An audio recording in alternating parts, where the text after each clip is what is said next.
honor to give some history and the knowledge of the Ahmadiyya Muslim community. We are a community that is no longer hidden. A lot of people always say, who is the Ahmadiyya Muslim community? But in fact, we are an organization of tens of millions, and we're in 220 countries around the world. And we have established over 70 mosques here in the United States. So, but again, I'm going to give a little history about the Ahmadiyya Muslim community. We're not a new organization. This is not a new form of Islam. It is the Islam that we believe that was given to the Holy Prophet Muhammad sallallahu alaihi wasallam, and Hazrat Mirza Ghulam Ahmad, who is the founder of the Ahmadiyya Muslim community. We believe that he was a revival for Islam. As you know, the Holy Prophet Muhammad sallallahu alaihi wasallam also said that 3 generations from now, you will not be of me. He knew what the state of Muslims would be and the state of what Islam would be. So he is a reformer that was brought to bring people back to the true teaching of Islam. So I will go ahead and begin my presentation as we see Bismillahir Rahmanir Rahim. In the name of Allah, the gracious, the merciful. The history and contributions of the Ahmadiyya Muslim community in America from 1920 up until today. The benefit of knowing one's history. It says familiarization with history acts as a great stimulant in the progress of a nation's. A nation that is unacquainted with its historical accounts can never advance toward progress. Knowledge of the circumstances of one's forefathers guides a person to many higher objects. As Hazrat Mirza Bashiruddin Mahmud Ahmed Khalifatul Masih II, he was the promised reformer. He is the son of the promised Messiah, alayhi salam. Whoever does not know, it said, whoever does not inform his children of his grandparents has destroyed his child, marred his descendants, and injured his offspring until the day he dies. Whoever does not make use of his ancestry has muddled his reason. Whoever is unconcerned with his lineage has lost his mind. Whoever neglects his origin, his stupidity has become critical. Whoever is unaware of his ancestry has incompetence and has become immense. Whoever is ignorant of his roots, his intellect has vanished. Whoever does not know his place of origin, his honor has collapsed. Timbuktu, which is a scholar from the 14th century. Africa and the Discovery of America. A renowned American historian and linguist, Leo Weiner of Harvard University, in his book, Africa and the Discovery of America, 1920, wrote of the Mandinka presence in the New World. Columbus knew that the West African Muslims had spread throughout the Caribbean, Central, South, and North America territories, including Canada, where they were trending and intermarrying with the Iroquois and Algonquin Indians. This is Mansa Abubakari II of Mali, Journeys of the Americas. In 1310 AD, he had an expedition of 200 to 400 boats. And in 1311 AD, 1 boat returned. And in 1312 AD, Abubakari II abdicates the throne of Mali, and he leads 2,000 boats in a fleet to the site of modern-day Recife, northeastern Brazil. Document evidence exists, which includes that the expedition landed on the coast of Brazil, meaning that Abubakari's expedition predates the voyage of Columbus of the Americas by 180 years. In Columbus' later voyages, he found gold-tipped spears, and recent chemical analysis indicates the metal possibly having a West African origin. Again, this is a book, Muslims Came Before Columbus by Ivan van Sertima. Advances compelling scholarship that Mandinka Muslims were in the Americas as early as 1312. It's a Eurocentric view of African discovery of America. As a subject of research, the possibility of African discovery of America has never been a tempting one for American historians. In a sense, we choose our own history, and are more accurately, we select those vistas of history for our examinations, which promise us the greatest satisfaction, and we have had little appetite to explore the possibility that our founding father was a Black man, Samuel D. Marble, before Columbus. Right here it says, scholars suggested 30% of the captives taken from West Africa were Muslims, but history says about 12 century that 70%, 75% of West Africa was Muslims, and Timbuktu was a leading Islamic center for education and commerce. This is Omar Ibn Said, 1770 to 1864. He was born in African region, which is now Senegal, an African American who had studied, African Muslim who had studied authentic business and theology before he was enslaved and sold in Charleston, South Carolina. Omar bin Said is known for 14 manuscripts that he wrote in Arabic. Out of all of his Arabic manuscripts, he is best known for his autobiography. This is Abdul Rahman, the Prince Among Slaves. Abdul Rahman was a Muslim and was a Fulani prince who commanded an army than George Washington's in a larger than original 13 states combined. After 40 years of enslavement in Natchez, Louisiana, and his eventual liberation, he returned to Africa with his wife and 2 of his 9 children. This is Mamount Yarrow. He had been captured in Africa, brought to the American colonies, and sold into slavery in Maryland. He was a bricklayer by trade. Mamount was granted a freedom after building his master's house. Mamount died over 100 years old, leaving behind heirs, property, and a village, Yarrowsburg, named in the honor of his descendant, Polly Yarrow.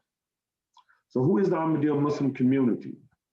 The Ahmadiyya Muslim community is an organization of Muslims for peace, Muslims for life, Muslims for loyalty. We have had 5 caliphs, and right now the current Khalifa, Hazrat Mirza Masha Ahmed, he resides in London, England right now. And he is the individual, if you look at the individual, see he is at the top, very top. The one right there in the center would be our first Khalifa, and to his immediate right is our second Khalifa. To his immediate left is the second Khalifa, and then the third Khalifa would be above him on his right, and then the fourth Khalifa is right there on his upper left, and then of course on the top, that is the current Khalifa today. Muslims who believe in the Messiah, Hazrat Mirza Ghulam Muhammad Alaihi Salam of Qadian, India, claimed to be the promised Messiah. He founded the Ahmadiyya movement in 1889. Again, our membership is over 190 million in 220 countries and territories. Dr. Mufti Muhammad Sadiq. Dr. Mufti Muhammad Sadiq, who came from India, was the first Muslim missionary to America. His purpose as a representative of the Ahmadiyya movement in Islam was to convert Americans to the religion of Islam. Dr. Mufti Muhammad Sadiq was a graduate of University of London, a philologist, spoke 7 languages, expert in Arabic and Hebrew, held 6 honorary doctorate degrees, a dark-skinned man with a heavy gray beard, wearing a bright green turban and a gray coat with flowing sleeves. Dr. Sadiq presented quite a striking picture to American public. He arrived on the SS Haverford in Philadelphia, February 15, 1920. A representative of a religious group practicing polygamy, Native prohibited zone, incarcerated in the Philadelphia detention house for 7 weeks. And I mentioned to you once before that as he started converting converts in the detention center, that was one of the reasons they let him go. They said that people were starting to listen to his message and accept Islam. Here's his first New York headquarters, which was established in April of 1920. It says 1897 Madison Avenue in New York City. That was May of 1920. 12 converts to the American Ahmadiyya Muslim community. First American Ahmadiyya lady, Miss S.W. Sobolwinski, took the name of Fatima Mustafa. He gave lectures in New York, Chicago, Detroit, Michigan City, South Dakota, Tennessee, Kentucky, West Virginia, Ohio, Indiana, and in Missouri. This was the first American Ahmadi. In 1901, F.L. Anderson accepted the message of Hazrat Mirza Ghulam Muhammad, may Allah be pleased with him, the founder of the Ahmadiyya Muslim community. He became the first American to accept Islam as a member of the Ahmadiyya Muslim community. He adopted the Islamic name of Mirza Ahmad Hassan. converts to Islam Ahmadiyya in the early 1920s. You had J.L. Mott Sheikh, Abdul Din Muhammad, that's the name he took, and then Ralph Totten, who took the name of Bashir.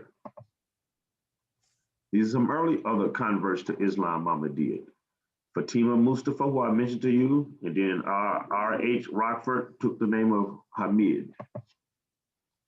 Informing through lectures, Unity of Allah, Universal Spirit of Islam, Muhammad, the Master Prophet, Quran, the complete and final law, no religious wars, continuance of revelation, Jesus in India, be broad-minded. These are some of the things that Mufti Muhammad Sadiq talked about in his lectures.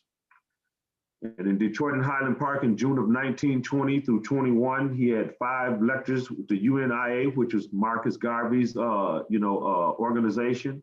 He had 40 converts. Publication of the Muslim Sunrise, which is still the oldest running Muslim magazine here in the United States. The first mosque was built, the largest Muslim community in the USA. Preaching advanced to Grand Rapids, Benton Harbor, South Bend, Niles, Dowagiac, and Chicago. He kept preserve Islam, keep Muslim name, keep 5 daily prayers, keep Arabic, marry Muslims, raise Muslim children, abstain from interests, build mosque, preach Islam, and join the Ahmadiyya Muslim community. Those are the things that he talked about. This is the Highland Park Mosque in June of 1920. This is the first Muslim mosque built in this land, and I am proud to have the first prayer in it as the first imam therein. This mosque, although built for the followers of Islam, will be open to the believers of all religions for a place of rest, prayer, and meditation. Mufti Muhammad, Muhammad Sallallahu Alaihi Wasallam is a prophet of God who teaches us how to come into communion with him. We are all children of the one God. There is no original sin. There is no eternal hell. The religion of Islam trends underfoot all racial prejudices. Dr. Mufti Muhammad Sadiq, Detroit News, Thursday, June 9th, 1921. Islamic literacy production. Again, you can see the Muslim Sunrise as the first cover. It's the first English publication on Islam in the United States. The Holy Quran, English translation with commentary, The Teaching of Islam, English paperback, Life and Teachings of the Holy Prophet Muhammad, peace and blessings of Allah be upon him. The Muslim Sunrise, formerly the Muslim Sunrise, is a quarterly magazine published by the Ahmadiyya Muslim community from the United States, founded in 1921 by Mufti Muhammad Sadiq in Detroit, Michigan. It is the earliest Muslim publication originated in the United States. It took its name from the saying of the Islamic prophet Muhammad, to the effect that in the latter days, the sun shall rise from the west, and serves as a platform for Islamic and interfaith discussion. Its stated purpose is that it seeks to open discussions on Islam and topics relating to the religion in general. It highlights the role of Islam in every change global society. It provides a platform for public opinion on contemporary issues and presenting their solutions from an Islamic perspective. The Muslim Sunrise is the longest running Islamic magazine in the United States. It is also an important historical source for the history of Islam in the United States since the early 20th century. And you see, I just put a couple covers on there. That last cover is one of the most current covers, and you can see one in the middle that was a late 70s, I believe, and then that other one was a one from the earliest time in the 30s and the 40s. That right there is the first Ahmadiyya Mosque. November of 1921, the Sadiq Mosque was established. It has since been rebuilt in that same spot. So that right there was more of a house that was converted to a mosque, but a actual mosque was built on that spot. The Sadiq Mosque, and it's right there right now, which is known as Chicago East. This was Aliyah Ali. She was the first African-American Ahmadi Muslim in Chicago. In 1921, she was visiting relatives in Chicago from Kenner, Louisiana. She received a flyer on Islam that was distributed by Mufti Muhammad Sadiq. She went to the mosque, and the rest is history. This right here is just some young ladies, some African-American Muslim ladies. And as you can see, right to left, we have Miss Thomas, who was Sister Karuit, Miss Watts, who took Sister Zanib, and Miss Robinson, Sister Ahmadiyya, Miss Clark, Sister Aisha.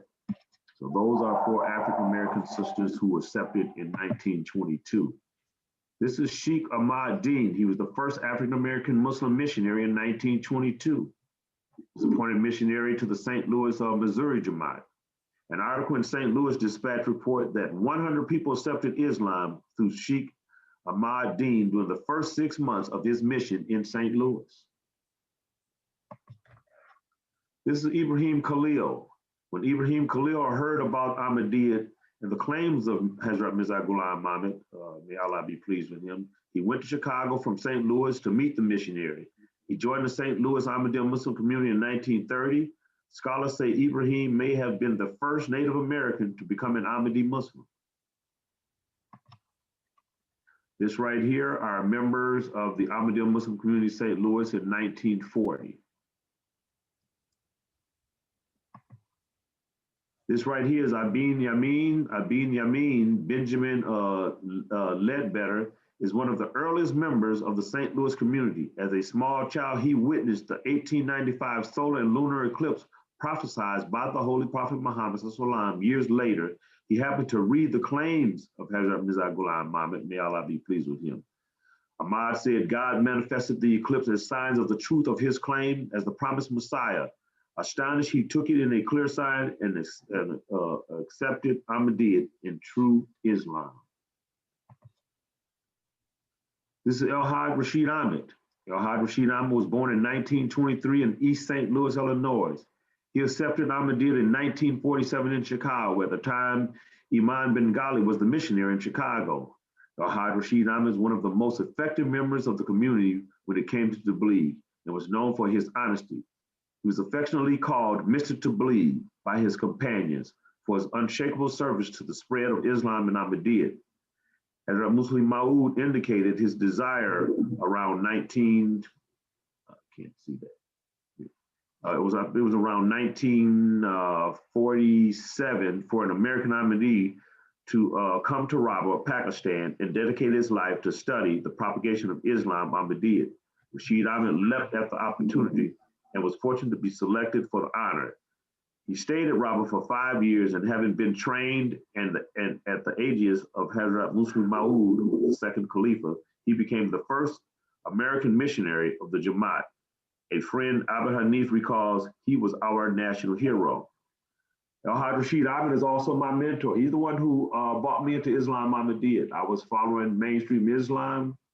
My story is I didn't feel like I was learning enough, and I seen this show called Islam Live by the Ahmadiyya Movement in Islam. I had never heard of the organization until I seen that show with him and El-Haj Dr. Muhammad Sabir on the show, and he taught me more than I had known over the past 14 years from when I accepted Islam. The little he taught me in the first couple years, I learned more again from him that I had learned over a 14-year period.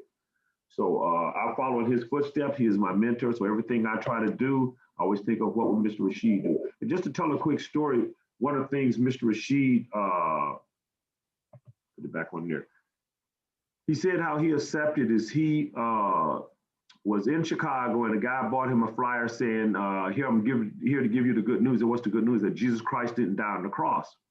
So he said, man, get out of here. He said, no. If you want to know more, you go over here. So he gave him the flyer, and of course, it led him over to the Wabash, where the mosque was at the time. He went over there, he knocked on the door, and the guy came to the door. Mr. Rashid was a street person at the time, and he smelled incense burning. So he thought to himself, hey, this is a drug house. And his intention was to rob these individuals. So he went there every day with intentions that they would one day show him the drugs and he would rob them, but they would give him tasks to do little things to go around and do. He would continue to pray. And after a while, he said he no longer thought about the drugs. He was so interested in, praying every day and being a Muslim. And that's why he leapt at the opportunity to go over there to study under the second Khalifa. So I thought that was a very, very beautiful story. These are some of the mosques. These mosques are in the heart of the city of Baltimore, Philadelphia, and St. Louis. That Philadelphia mosque was just inaugurated in 2018 by the Khalifa, Hazrat Mirza Bashir Ahmed. And it is right behind the old Joe Frazier Gym, right there in the heart of the city. You can see Bayato Hafiz, which is in St. Louis. If you're riding down I-70, it has that beautiful rust gold colored dome. You can't miss that. And no matter which direction you're going, the very next exit will allow you to get off and visit that mosque. That mosque right there in Baltimore, which is an absolutely beautiful mosque, it was a church that they bought, and within 2 years, it was converted to look like the beautiful mosque that it looks like today. And that mosque alone, when some of the brothers tell me that individuals who accepted Ahmadiyya in the African American community rode past, did a U-turn, and came on and said, man, I always thought this was a church over. And they said it was a church. We converted this to a mosque. So that's how they got a lot of converts, because a mosque itself is a tabligh. It says, come and pray in me. This is the Ahmadiyya Muslim community of Chicago, 1946. These are some of the members and their children. This right here was the first national convention, or JALSA as we call them. This was in 1947, and I believe this was in the Ohio area where this was. This is always a very powerful picture when I see this right here. That's El-Haj Rashid Ahmed, my mentor, leading a group of men doing that convention in a field praying. That was just an absolutely awesome, sight. Every time I see that right there, and I know I've made a huge picture like that, and even my grandson, he looks at that picture right there, and it does something to him every time he sees that picture. This right here is Fazl Umar Mosque. This mosque is historically significant because it was the first mosque built by American converts to Islam in the United States. There was an African American, his name slips my mind, but he laid the foundation stones and everything himself. So that mosque was built all by American converts alone. That is the mosque today. This was a 2012 picture, but it still looks the same right here in 2021. That is in Dayton, Ohio. This right here is Abdul Malik.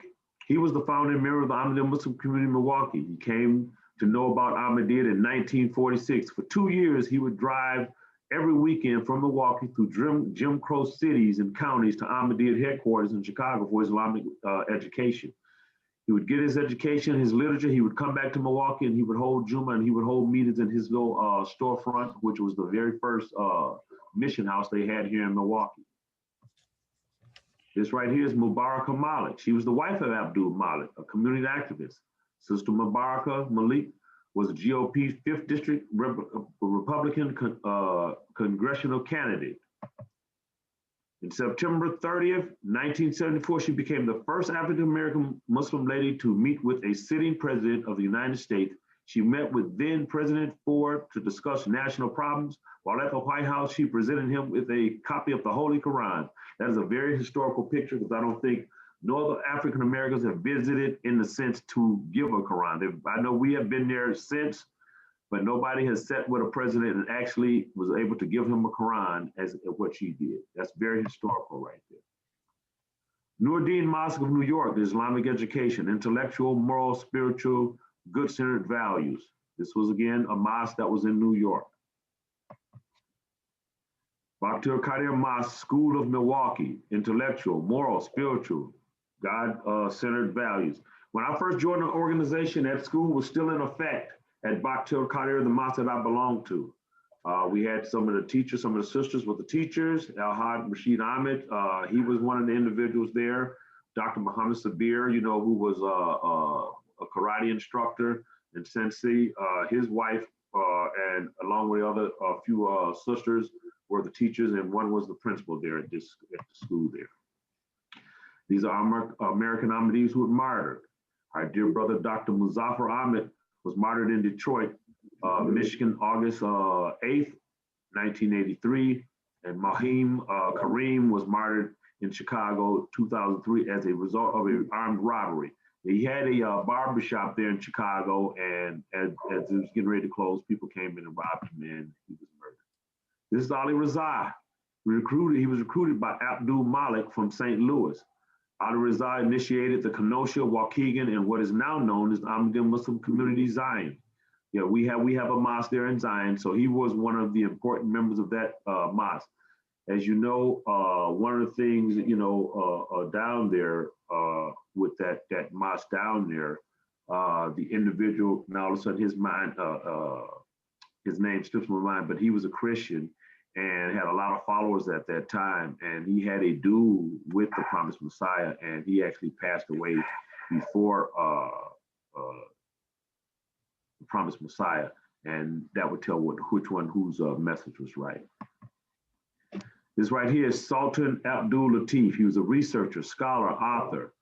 He had a book, his Slavery, African American Psychic Trauma and When Nations Gathered. That is one of his books right there. And this is a prayer. It says, I pray that Allah may enable you to instill the African American people in feeling of confidence and dignity and transform the inferiority complex into modesty and self-respect. If you've never read either one of those books, I suggest that you read those books. Very, very powerful books. Az-Zubair Abin Awam reported, the Messenger of Allah, peace be upon him, said, there has come to you the disease of the nations before you, envy and hatred is the razor. It shaves the religion and it does not shave hair. By the one in whose hand is my soul, you will not believe until you love one another. Shall I show you something that if you do it, you will love each other? Spread peace among yourself. This is a message that was given to African American all around. This is Dr. Yusuf Latif, from 1920 to 2013. He was a college professor of music and musical education, Grammy Award winner, and recipient of the National Endowment for the Arts Award. Universally acknowledged as one of the greatest masters and innovators in African American tradition of autophysiophysic music, that which comes from one's spiritual, physical, and emotional self. This is Dr. Ahmad Jamal from 1930, he's still living. In 1980, he received the Distinguished Service Award for the City of Washington, D.C., Anacostia Neighborhood Museum, also Living Jazz Legend Award from Kennedy Center for the Performing Arts. And in 2017, he received a Grammy for Lifetime Achiever Award from the Recording Academy. After 9/11, the Ahmadiyya Muslim Community informs America that love all, hatred for none. You can see that's where we had a conference right there. That was our missionary of Haran Rabbani. We had a Buddhist, we had a Christian, and we had Hindu. We had everybody from every faith, and we, with the exception of the Sikh community that was there at that right there. There's a picture right there of me and an individual. He is Reverend Kevin Stewart from the Episcopal Diocese. Me and him, we do a lot of work in the community. And our motto of love for all, hatred for none, he absolutely loves that motto. And this is what brought me and him together. We have meetings, we used to call them Coffee Cake and True Islam. Now we call them Real Talk on Islam. And me and him met at a meeting once, and he told me he didn't know much about Islam, but he wanted to know more. He started coming to my meetings, and the rest is history. We have a beautiful friendship. He is my brother, and I actually love that brother right there. As you can see, love for all, hatred for none. Another one of the pamphlets that we have is, you are the best of people, raised for the service of mankind. You enjoin what is good and forbid evil and believe in God. That's the Holy Quran, chapter 3, verse 111. Now, one of the things, the Ahmadiyya Muslim community, see, we consider Bismillahir Rahmanir Rahim as a verse. So sometimes you will see us quote a verse, and those who don't have Bismillahir Rahmanir Rahim as the first verse, they're going to see, instead of seeing 111, they will find that as 110. I always have to explain that to people, because a lot of times people go to look for it. They say, man, I'm reading something totally different. So I thought I would want to share that with the viewers also. Also, again, after 9/11, the Ahmadiyya Muslim community informs Muslims for Life campaign, honoring 9/11 victims nationwide with blood drive. 71 different Ahmadiyya Muslim community U.S. chapters collected over 10,000 units of blood, saving 30,000 lives. That right there is a Subway in Boston, where you see that right there advertising that. Those are two brothers, Omar Shaheed, Abdul Rahim Sharif of Pittsburgh, and then there's another brother, Muhammad Likaddin, who was donating blood. This continues to go on. We normally do a minimum of 2 blood drives a year. We'll always try to send one around 9/11 to honor the victims of that deadly day. The Ahmadiyya Muslim community informs America after 9/11, Islam is a peaceful religion. That is one of the pamphlets, Muslims for Peace. If you read it, it talks about what Islam really means, and it stands for peace. Again, here is the Ahmadiyya Muslim community forming about 9/11, Muslims for Loyalty. It's a picture of myself, El Hajj Athal Nuruddin, El Hajj Nasrul Ahmed, who was then the president, as we participated in the 4th of July parades. And as you can see, Ahmadiyya Muslim community is loyal to the United States of America. The Ahmadiyya Muslim community informs America, again, 911, Muslims for Community Service. This is what we do. We go around, all around the country. You will see, especially in the African American neighborhoods, as well as out in the suburbs, we're doing so much community work, from teaching in schools for Black history, food drives, clothes drives, scholarship funds. These are all the things that we do in the community. This is Babatu Rahman, which is in Silver Spring, Maryland. That is our headquarters right here in the United States. These are two of our mosques. The one on the left is Babatu Hamid, in Chino, California. The one on the right is Babatu Jami, which is in Glen Allen, Illinois. A few more of the Ahmadiyya Mosque right here, Tucson, Arizona. The one on the far right is in Houston, Texas. And the one on the lower left, that is the Sadiq Mosque that replaced the old house, the very first mosque built here in the United States. This is Hazrat Mirza Masih Ahmad, Khalifa to Masih V. This is his statement. He said, I believe that if African countries and people unite together and fulfill the requirements of justice, then one day Africa will emerge as a true global power. PALMA, which is the Pan-African Ahmadiyya Muslim Association, was started by it was actually originated by the 4th Khalifa, but the 5th Khalifa took it to another level. And PALMA USA, the mission statement of PALMA is to unite, empower, and inspire Ahmadi Muslim of African descent in the diaspora to serve Islam society in Africa. PALMA's ethnic makeup are Africans, African Americans, North African Arabs, and Caribbeans living in the United States. The launching of PALMA, that right there was the first president of PALMA when it was launched in July of 2018. That's Imam Abdul Dibba. I'm sorry, it was 2017 when it was first launched. These are members of PALMA and things that we've been doing. There's a group, we had a Black History program in Chicago, upper left. There was a group of us, we went to India, to Qadian. We did a show there, and I did my story on my journey to Islam, and others did, talked about the importance of Islam Ahmadiyyat. The left-hand corner, there is our director of outreach for PALMA, El Hajj Habib Shafiq. Then again, there we were in Atlanta, where we participated in parades and other events down there in the Atlanta area doing Black History Week, or month, should I say. Here are some other things. There is some brothers right there in the upper left-hand corner in Milwaukee giving out COVID-19 supplies in a neighborhood, in the African-American neighborhood. There are some brothers right there. They was in Belize conducting a basketball clinic. There are some brothers down there in the green, the lower left, that were cleaning up neighborhoods in Philadelphia.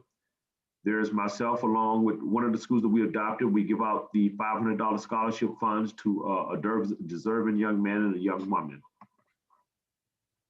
Up here, there's Dr. Current PALMA current president, Dr. Bashir Rodney. There is Abdul Dibba, missionary, and El Hajj Mulana Azza Hanif, the Naib Amir missionary in charge, when they met in India, the Jalsa Salana Qadian in January of 2018. There's El Hajj Abdul Latif Balanta in Ghana, assisting with COVID-19 supplies. He was just over there recently in 2020, as he helped with assisting of distributing food, masks, and other things that people in Ghana needed to combat COVID-19. This is Mahershala Ali. Mahershala Baz Ali, who is known as Gilmore, was born February 16, 1974, and known professionally as Mahershala Ali, is an American actor who is a recipient of several awards, including 2 Academy Awards and a Golden Globe Award. Ali Ali won the Academy Award for Best Supporting Actor in 2016, becoming the first Muslim actor to win an Oscar for acting. He won a second Academy Award and the Golden Globe Award for Best Supporting Actor in 2018. This made him the first Black actor to win 2 Academy Awards in the same category. In 2000, he converted to Islam, changing his surname from Gilmore to Ali, and joined the Ahmadiyya Muslim community. That is him with Ibrahim Naeem, one of the brothers from our LA mosque out there. The Ahmadi Muslims have storied American history and a legacy that is often overlooked. So that is the end of my presentation, and I thank you all so very much. Thank you, my brother. Alhamdulillah, great job, excellent job. Before I open it up to other people for some questions, I do have a few, and one observation I do want to point out, and that is the masjid or the mosque that was open in Detroit, where Sadiq Muhammad dedicated it. Okay. And for me, in my understanding, that is the masjid that was really some Lebanese Shiite brothers and Sunni brothers. It was. And the Ford company created for the Muslims that was living in that area. And so what I find that is unique is that they asked my brother, the Ahmadiyya brother, come in and dedicate the masjid. So it shows you there was no spirit of diversity or division at that particular time in that moment. Absolutely, and that's why he was telling them, because see, they was changing their names, you know, they was taking names like John and Peter and Paul, and that's why he was telling them, keep your name, you know, wear your Islamic clothing, let people know that you're Muslims, and that's one of the things that I pride myself in today in myself. You're always going to see me with a kufi cap, and even if somebody ring my doorbell and if I don't have it on, I'm putting it on. And I think that's what distinguishes us from anybody else walking down the street. When a person sees you, they immediately say, there's a Muslim. And I think one of the things that we as Muslims do, we have to be the face of Islam, especially us as African Americans. So when a person sees you, they say, there's Islam walking down the street.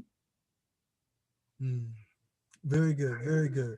Another observation that I wanted to point out, or question that I had, was you talked, one of the things that I wanted to ask was in Detroit, where was y'all located at when those early years? Do y'all know where they were located? We were on Wyoming. They had a mosque over on Wyoming, which now they've moved out to the suburbs of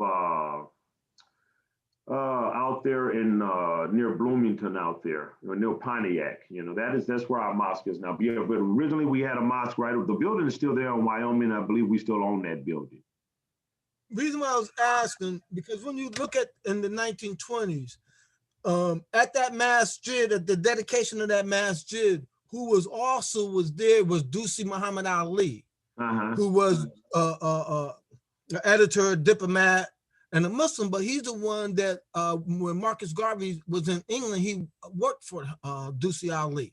Okay. So there was that early relationship, as well as in Detroit, the Nation of Islam or Farad in the 30s had a place they met on Hastings Street, as well as there was a Sunni Muslim community down there, and I think in the 4700 blocks of Hastings Street. Now, there's one that was that part of the Ahmadiyya community at that time. No, that was not.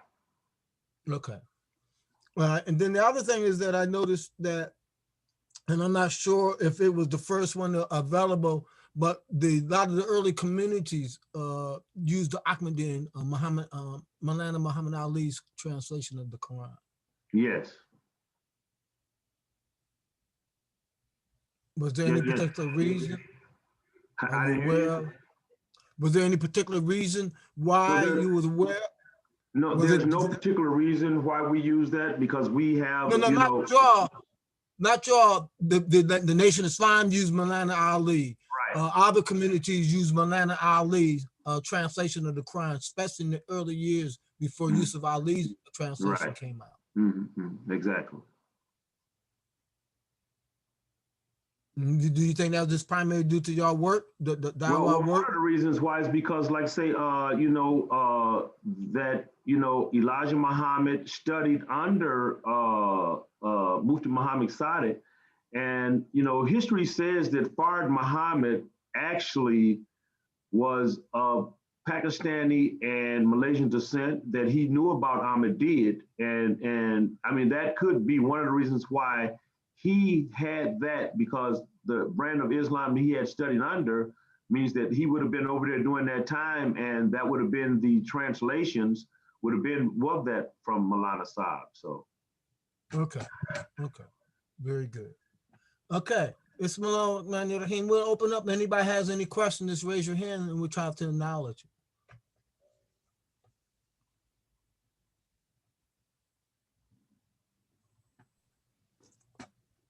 Brother Hassan, I don't see no one else. Assalamu alaikum. Assalamu alaikum. Walaikum assalam. A beautiful, beautiful presentation. I'm so impressed with you guys, you brothers, and Jazakallah for that. But I was wondering, there's the Ahmadiyya school. It was mentioned that it was the Qadir school. That was after the Ahmadiyya Muslim school. We had the Ahmadiyya Muslim school earlier, and the Qadir school in Milwaukee came later. We had two schools in Milwaukee, is what I'm saying. Okay, thank you very much for that. Mm-hmm. I just put, they just put, that was just the name of the mosque, Ahmadiyya Muslim Bakhtul Qadir. So, but I'm glad you shared that information, because I never knew we had two schools there. Yes, we had two. And the first school that we had was run solely by the parents, the Ahmadiyya parents. The second school, the Qadir school, was run by the center, and they sent money. Whereas we did ours solely ourselves, the African American Ahmadiyya's parents. Wow. That's what I wanted to say. Who was that just gave me this information? This is Aziza Ahmed, the wife of Brother Rashid Ahmed American. My dear Umi, Jazakallah, my dear Umi, I truly appreciate it. I never knew that. I truly appreciate that. Yes. Well, they don't never say that. They only think the mosque or whatever that the from the community, the headquarters, the schools. But I know because I was there, I lived it and I watched it. It ran for 6 years. Absolutely. And our children all that went to that school, most of them became educated people. Wow. Absolutely. Yeah. A lot of them just doing so many beautiful things all around the world right now. And because I can think of some of the ones that when I first came into the movement that were young there, and I see them now and in some very, very beautiful high positions here in society. It warms my heart, it really does when I see these individuals. Yes. So Jazakallah, and keep up your work. Good work. Okay, alhamdulillah, Jazakumullah. And so we got a question they wanted to ask, to talk a little bit about Imam Mufti Sadiq's relationship with Marcus Garvey. Mm-hmm. Well, what happened was, he came here, and even though Marcus Garvey knew something about Islam, it was the brand of Islam Ahmadiyya that he found very, very interesting. Because one of the things, again, what he told him is that there is no deviation from what the Holy Prophet Muhammad was given originally. Again, and I go back to where the Holy Prophet Muhammad said that 3 generations from now, you would not be of me. And even during that time, you could see where Muslim groups was either adding or taking away from what the Holy Prophet Muhammad was given for their brand of Islam. And what he wanted to know is, okay, what is the difference between Ahmadiyya and everybody else?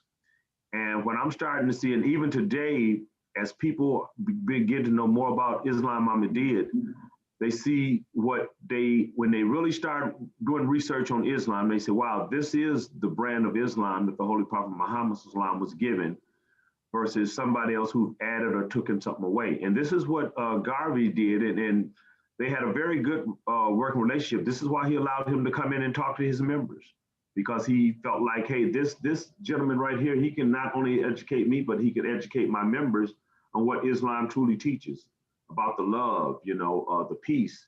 And it's not about one particular race, but it's about humanity. And this is what Islam teaches. Alhamdulillah. Excellent. Anyone else?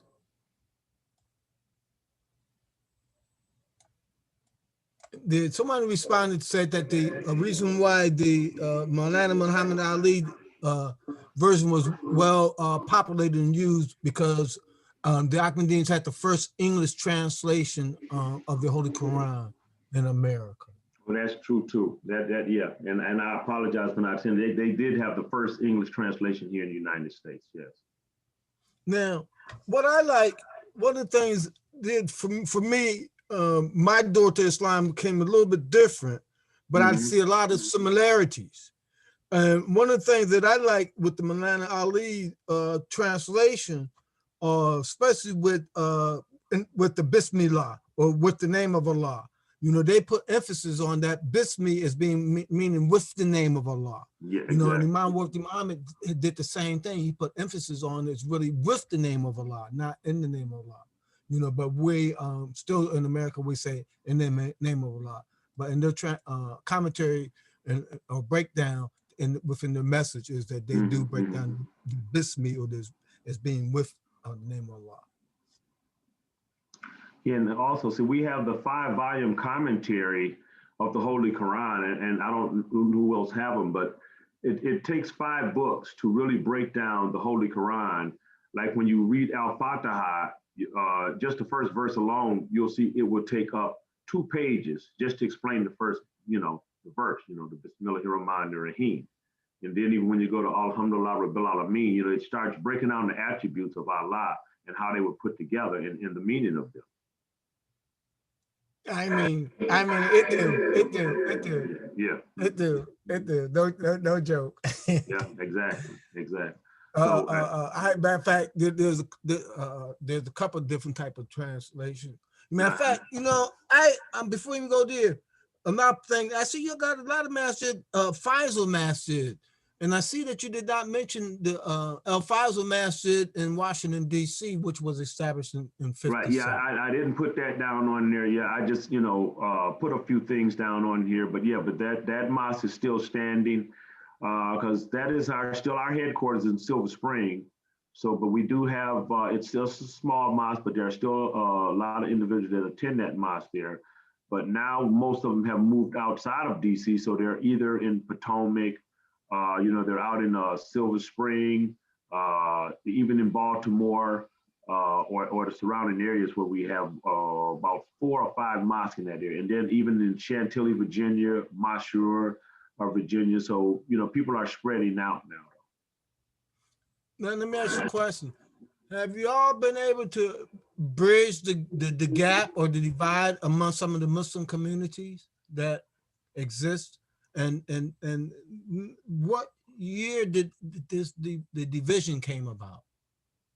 The division came when Pakistan said that Ahmadis aren't Muslim. That's what started really dividing people, saying that Ahmadis aren't Muslim.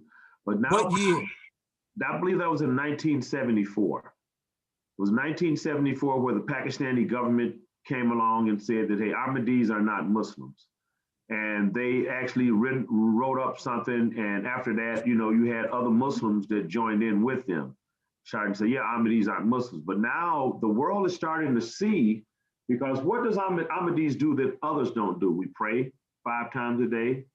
We adhere to the 5 pillars of Islam, the 6 articles of faith. We read from the Holy Quran. The only few differences is that we believe Hazrat Mirza Ghulam Muhammad, Alaihi Salam, to be the promised Messiah and Mahdi, and our belief in that Jesus lived to be 120 years old.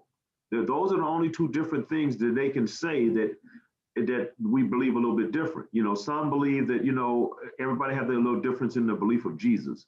None of us believe that he died on the cross. Some believe that, again, he was elevated to heaven in his natural body. They're waiting on his return. We believe he lived to be 120 years old, and we believe that because when we read the Bible, it talks about, and even Jesus talked about that he would not die and that God would answer his prayers. If he died, that means he didn't answer his prayers. And if he elevated him to heaven, that means he didn't finish his mission, because his mission was to come and preach to the 10 lost tribes of Israel, which only 2 of them were in what we see now as modern day Israel, or Judea back it was known then. And he went east And he found the other 10 lost tribes and he preached to them. We believe that his grave is in Srinagar, Kashmir, India. Brother, you know, there's two groups of people that I've ever heard express that. And I think it was a German writer or a German type author, German type people. And then I read a book, and it might have been an Ahmadiyyan book. I'm not sure, but it was a book that says that Jesus died in Kashmir. Yeah, and it Jesus in India. That's probably a book you read. Or Where Did Jesus Die? It might have been Where Did Jesus Die or Jesus in India. I don't know. It's been years ago, but I just know it stuck out with me. Jesus died in Kashmir, and talks about the different streets and break down the different analysis and locations, or how they try to validate or prove that his presence was in there. Exactly. Now, as far as Ahmadi and a Mujahideen, I know there's Allah says in the Quran that we don't come divided until knowledge comes to us. Absolutely. And I do know that Allah says in the Quran, my limited understanding, He said that He'll send everyone a messenger. I get a messenger every day, a mailman deliver a message. But for me, with people, a messenger from Allah is one that's giving me the word of Allah, the hikmah of Allah, His Quran and guidance to them. For my experience, matter of fact, I read the book, The Teachings of Islam, of my Muhammad Gula. I loved it. I truly loved it. It was one of the first books that opened my eyes up to my inner spiritual self, the three nas, or the three levels of growth of human development. But my experience was Imam Wardi Muhammad, which I see as my mujahid, and the hikmah and the wisdom and some of the same teaching and the love and the community and the oneness of humanity he expressed and taught.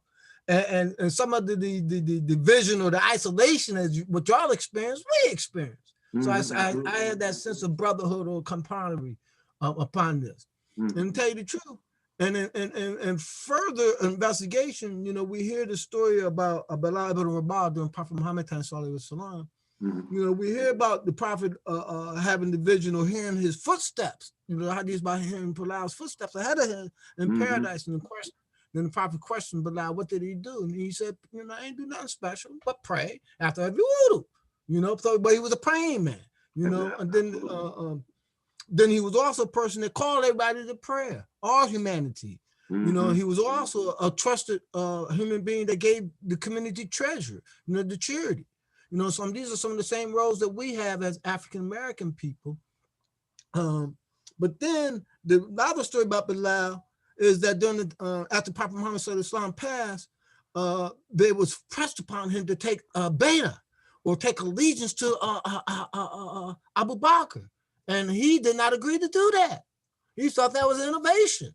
And he thought that there was a relationship that Allah sent. And we don't need the allegiance. And he thought right then that we started dividing things up.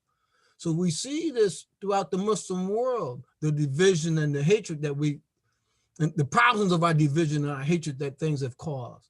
But I do see us now, today, especially in America, coming together as one humanity, one family. Absolutely. And you talked about that the book, The Philosophy of the Teaching of Islam, when I was following mainstream Islam, a young man was dating my oldest daughter, and his name was Taymujian, and actually his father was a part of the Ahmadiyya Muslim community. He gave me that book, The Philosophy of the Teaching of Islam, and I hadn't known anything about Islam Ahmadiyya. And when I started watching the show, and I heard them mention the name Hazrat Mirza Ghulam Ahmad, I kept saying to myself, why does his name sound familiar to me? And then one day it hit me. I said, hey, this book, Philosophy of the Teaching of Islam. So I went and got the book and I looked, I said, yeah, this is this individual there saying is the promised Messiah. So again, as I continued to call and watch the show, and I talked to my mentor, El Haj Rashid Ahmed, and he explained so many things to me, and he it was almost like he had the book in his hand when he would quote things from there. And when he talked about the three states, the Nafs Amara, the Nafs Lawama, the Nafs Mutmania, And I was like, wow, it was just so beautiful that how he explained it. And I always tell people, he taught me like I was a 5-year-old kid. When I came in Islam, I had other books. When I came to Ahmadiyya, I had other books. He said, Babatu, you can put all those other books to the side because I'm going to teach you as if you were a child. And he taught me like I was 5-year-old, like I started from kindergarten. And eventually when he passed, I felt like I was in college, and now I'm going on to my bachelor's and my master's, because everything I do, I always think about how would he handle it? What would he do? I try to put myself in his shoes. He had some big shoes, and I can't fill his shoes. I put them on, and I tell people they come off every now and then. They still, but I put them back on. I try to tie them up tight and everything. Man, and I just go out there and do what I can do, though, man. And I promised him. We talked, before he passed, we had a good conversation, and he told me, "See, Babatu, it's a lot of things you can do out there. People love you. People listen to you. Go out there. You're a gift to humanity, whether you know it or not." And I took that, and that's why now I push so much about Islam Ahmadiyya, so people will know who we are and my love for Islam. And that's why even before I retired from AT&T, they would always say, when they see something negative about Islam, they say, no, there's Islam over there. Babatu, there's Islam. So that's why I say we, especially of African Americans, that is the face and the character we have to be. You think about the character of the Holy Prophet Muhammad, I think about El-Hajj Rashid Ahmed's character. We used to be at 7 Mile Fair doing Tabligh, and somebody would look at him and they would stop and come back over and say, I just had to come talk to you because I just see so much knowledge and wisdom in you. It says, come talk to this man. And about anything in life, he was able to talk about with people. And that was just so beautiful. He would take a conversation where a guy would have a Packers shirt on. He said, man, are the Packers going to win today? When the conversation went from the Packers to somehow it was talking about Islam. It was just so beautiful how he would transition everything to show a person how the Holy Quran has answers for everything we see in society, everything. And he would show people this. No matter what a person was going through, he was so articulate in showing you just how. And one of his most famous things, how he would say, for example. Then now you knew you were in school when he said, for example, because he broke it down to you where you could understand. And he told me, he said, my philosophy is to teach everyone as if they're a child, because if you got a room of rocket scientists and you got one individual who is not a rocket scientist, he leaves that room, he don't understand anything, he'll never come back. But you can take them down, but you can't bring him up. So that's why, and I try to do the same thing. I try not to use big words. I try to keep everybody in the loop so everybody can understand whatever message I have. So when they leave there, they can say, I learned something from Hassiem Babatu. MashaAllah. Brother Hassiem, you, man, just lost this thought, man. I had a question to ask you about. Okay. Oh, the focus. Do the Ahmadiyya community in your opinion, in their teaching approach, do they put more emphasis on the Quran and the teachings of the Quran, or put more emphasis in teaching on about the hadiths or the stories of the Prophet? It's the Holy Quran. The Holy Quran is first. Then it's the Sunnah. So everything is the Quran. The Quran is the way of life. And this is what we put emphasis on, because it is the word of Allah. So this is what we put emphasis on. And we will guide you to whatever, surahs, verse chapters, whatever a person is going through, we will guide them to that. Say, hey, go read this right here. This is going to help you. This is going to guide you. Now, what you do is you take the sunnahs, of the Holy Prophet Muhammad, and then that'll back that up, and then some of the hadith in that order. This is what we do. MashaAllah. Now, I'm in agreement with that. Walaikum salam. Assalamu alaikum. I was wondering if you could explain about why is it that Ahmadis have a caliphate, and what is the purpose of a caliphate, and other Muslims do not have a caliphate. So could you kind of elaborate on that for us, please? I absolutely love to. In the Quran, Allah says, I will place successors among you. And the successor is your Khalifa, even though you can say anybody else, could be a leader or successor. Now, there was, after the Holy Prophet Muhammad passed away, we had a few Khalifas, there was Abu Bakr, Ali, Uthman, and Usman. And then what happened, prophethood stopped because because of the state of the Muslims. Now, Allah said he would reinstitute Caliphate. And after the promised Messiah passed away, the institution of Caliphate was reinstated, and it was the Ahmadiyya Muslim community that reinstated the Caliphate. See, it makes it easier when you have one leader, one person who is the voice, and his voice, we believe, is he's receiving guidance from Allah. It filters down to everybody, because if you have a panel of individuals, this panel, everybody is not going to be in unison. You're not going to, most time, not to get a unanimous decision. But when you're Khalifa, you believe he is the successor. He is the one that's receiving guidance and revelations from Allah. When he gives down, whatever he gives, everybody follows. It's hear and obey. This is one of the reasons why we have a Khalifa. And I can't say why everybody else doesn't have a Khalifa. I can't speak for them, but one of the reasons we have a Khalifa, because we believe that Allah reinstituted Caliphate, and the Ahmadiyya Muslim community was the organization to have the Khalifa. Alhamdulillah for your response. Now, my sister, I was sure on my side, or some of the other Muslim side, is that the Quran talks about, that he'll make us Khalifas out of us. That if we do read the Quran, and as the brother was speaking about the other brother, really a Khalifa is like being a steward over yourself, a guide over yourself, a steward over your community, or a leader within your community, or as the brother say, following the Prophet Muhammad will make you a Khalifa within yourself. We have to govern ourselves and follow the guidance and the light of the Quran. Is the most important light for us to do. So there's many different ways and expression. There is that need, but the Quran do put emphasis that he created us all if we follow his light, his guidance with that potential.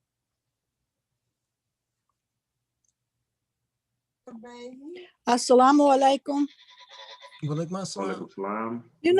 I don't know whether you are aware of this, but there is another martyr, African-American martyr, and his name is Zubair Salahuddin. And Zubair Salahuddin made Hajj. I forgot what year. He's from Milwaukee, Wisconsin. And he left his children behind. And he never returned. He passed while making Hajj. Mm-hmm. So I do think that his name should be mentioned as one of the martyrs in the future. Thank you very much. I appreciate that. Mr. Rashid told me about him because he told me, he said some individuals go to make Hajj to die. They know they're going to die, and that is their intention. They want to die making Hajj. And that name that you just mentioned was a name that I remember Mr. Rashid mentioned it to me before. Brother Batoon, and I'm glad this is asked that question. You did an excellent job on the presentation of the contributions and the relationships and the input of African-American Ahmadiyya community. I thought that was very informative. And for all those that are in the audience, it is important for us to collect our story, to share our story. We all have different doors and different experience that come in.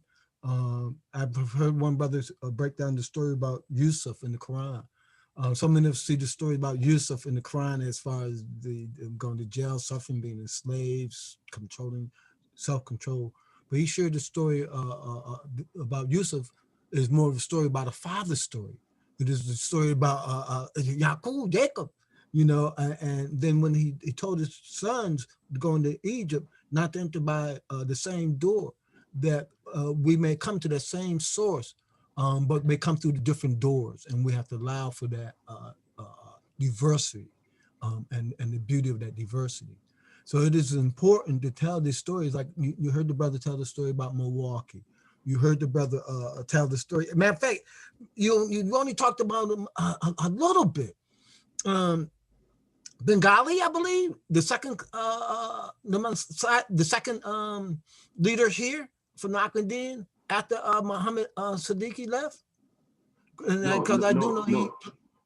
talking about an Amir? Yeah, because he was the I can't remember who was the first Amir after he left. We've had several Amirs who would basically be like the president of in charge of Islam Ahmadiyya USA. That's what that individual would be. But we don't see him as the second person in charge then. But you mentioned his name earlier.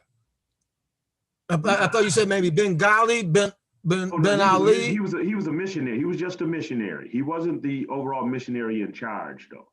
He was a missionary. But he was very but in reports, him and Yusuf Khan Mhm. played a very important role in that Pittsburgh, Ohio area Yeah. early on. Hmm. Yeah, so again, he was a missionary, and the missionary, like, see, we have regional missionaries, and these missionaries are like over a particular, like the Midwest or the Southeast or the Southwest or things of that nature, and they're over several different Jamaats. And during that time, you know, we wasn't over the entire United States, so the missionary probably had a larger area that he covered. So he would have probably been for St. Louis and Ohio and Wisconsin and, you know, Michigan.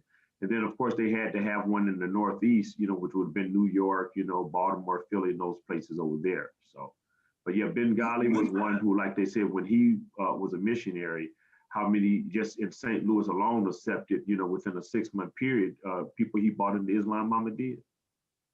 Now, I got a question, man. Yeah. Now that I'm hearing you speak a little bit more, it sounds like there's a organizational hierarchy, organizational chart or flow within the Ahmadiyyan community.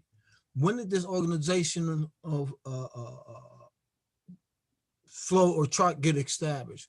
During the Mahdi's time, Mujahid time, or after? It was basically during the second Khalifa. He the one who started putting these auxiliaries and things of this nature. What we see in Ahmadiyya today, the second Khalifa, you know, who was the promised reformer, he put a lot of these things in place. And so that was when he became the Khalifa in 1920s, when he became the Khalifa, he started putting these things in place. But as time went on and it's time for the need where he said, okay, well, we need peoples in this region and that region, it's when we started branching off into the regions. So, but what happened, it makes it easier if you don't have to have one person trying to do everything over the United States. But if you give one person a region and he's responsible for 5, 6, 7 mosques, and then this guy for 5, and then those people answer to him, and then he'll answer to the headquarters, that the Emir of USA, and then what happened in return, he answers to the Khalifa. So, and it is structural. You almost look at how a government entities is, you know, from mayors to governors to all up to the line into a president. It's almost that same type of structure that's been put in place because everybody has to be accountable for something, and then everybody should be answering to somebody. And this is the same structure that we have within Ahmadiyya. So again, you know, when like me, like I said, I mentioned to you, I'm my local Tabligh secretary and director of outreach here in Milwaukee, but then I'm also the Midwest regional for the organization's Tabligh secretary, which means I have, you know, Chicago and St. Louis, Minnesota. I have some of these mosques up under my belt also, but then I'm for PALMA, which is the Pan-African Muslim Association. I'm the Midwest president, and I have some of these same mosques up under me for PALMA. So again, what happened when we started doing things, you know, you don't try to do everything all bounce all around the country. We say, okay, my focus is on the Midwest, things that we want to do in the Midwest. So I reach out to individuals with each mosque and say, hey, what do we want to do, which is going to be catered here in the Midwest? Because, you know, every region, you're going to do something a little different because people's lifestyle is a little different and things of that nature. So you have to approach how you preach to people a little different. You can't preach to people the same in Florida as you do here, because again, that's just the nature of the beast, no matter where you go. So this is what we do with all the different regional missionaries. Even though we have one standard set, but then they say, okay, well, this is how we have to attack that to get this message of Islam Ahmadiyya out. Okay, my brother, and we really went past time. I think. Okay. Thank you, but I do got another question, man. Could you bring out a point in closing? And if anybody else got a question, what is your observation? And I hope I'm putting the question in its right word. What are your observations of the type of Muslims in the different regions of our country?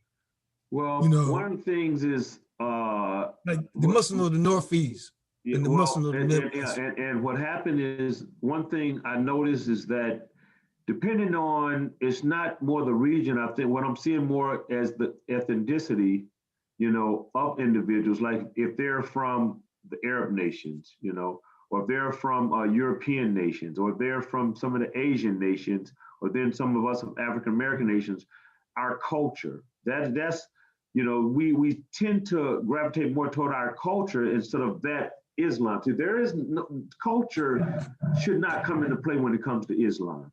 You know, like the Ahmadiyya Muslim community, we are an organization of so many different cultures of Pakistanis, Indians, African nations, right here, African Americans, Caribbean. Now, some of them will put their culture ahead of Islam and not Islam. That is the one thing I see. And it doesn't matter what region it is. Again, it depends on who that individual is and where his upbringing was. If he's from Pakistan, or he's from India, or he may be from Africa, he might say, well, this is what we did in Islam, but that's not Islam. That is your culture that you're putting into Islam. That's my observation, what I see. Mashallah, mashallah. But brother, I guess it comes from all good things have to come to an end, man. I say alhamdulillah, but any closing words, any closing hikmah, any closing comments you'd like to share? Well, what I would like to say is that we as Muslims, even non-Muslims, we all need to unite. We all need to unite under one umbrella. There's only one God. We have to love. You have to love your fellow brother. You know, that's our motto: love for all, hatred for none. You have to respect your brother. You can peacefully agree to disagree. We don't need to be debating and arguing and not being a friend of the individual because his beliefs is different than yours. You know, you cut him, he's gonna bleed red blood. You know, he's breathing the same air. He needs food. He needs water. All these things like that. You know, the Holy Quran says mankind was but one community. Then they divided.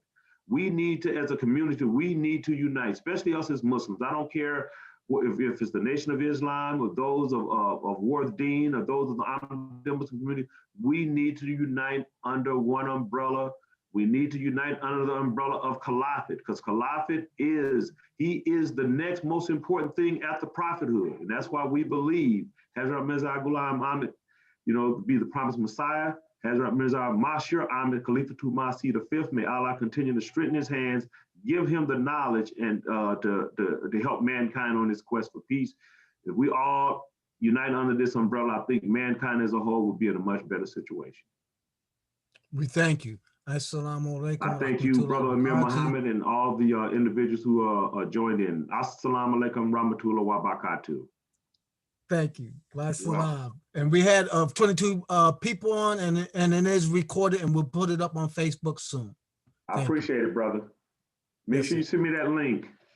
I sure will. All right. Assalamu alaikum. We'll talk soon. Wa alaikum salam rahmatullah.